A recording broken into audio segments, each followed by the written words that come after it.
stroke could happen to anybody. They could be 3, 33 or 93. There's no age limit on it. Rugby's been my life, really. I think I've been fairly disciplined in my lifestyle with regard to fitness because I've had to be being a competitor in sport. One day, my wife and I went to Southport shopping. When we got home, we unloaded the car and I sat in my favourite chair with my newspaper. Basically, I nodded off, and then when I woke up, I wasn't able to stand or speak properly.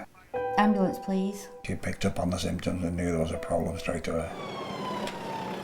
Stroke isn't rare and it isn't trivial. It's terrifying.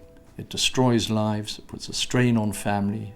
It's the commonest cause of adult disability in England. Hello, ambulance. It doesn't need to be that way. We know that if we organise our ambulance services, our hospital services, our community services, including primary care, in a joined up way, that we can have a massive impact on stroke. We can reduce the death rate, we can reduce the disability rate, we can increase the number of people that return to independent living. Integration of services is absolutely critical when it comes to preventing strokes.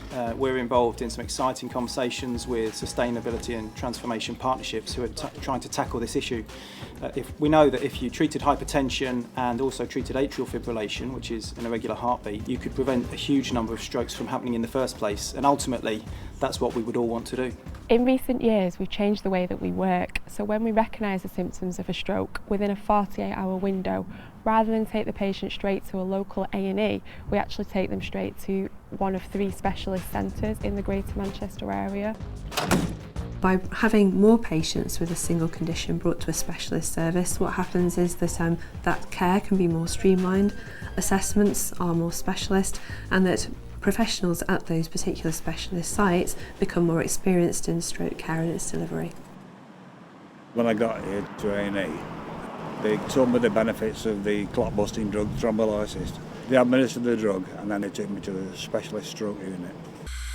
They came to me every day while I was in and gave me all these tests on strength, on vision, on awareness.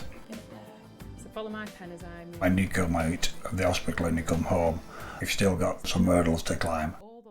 I have worked in this field for a long time and I've seen community services often be the Cinderella back foot to the acute, and I'm so excited now to be pushing the community agenda forward because I really do feel it makes a difference to patients when they come home. I feel as good as I've ever done for a long time.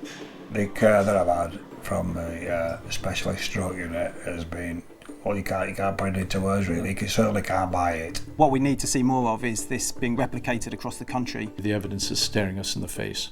We need to take a long, hard view at how we organise our stroke services right across the country. It's not something that we can spend 10 years thinking about, it's something that really should happen tomorrow. The longer we wait, the more people will die and the more lives will be destroyed. The treatment that I've got should be there for everybody.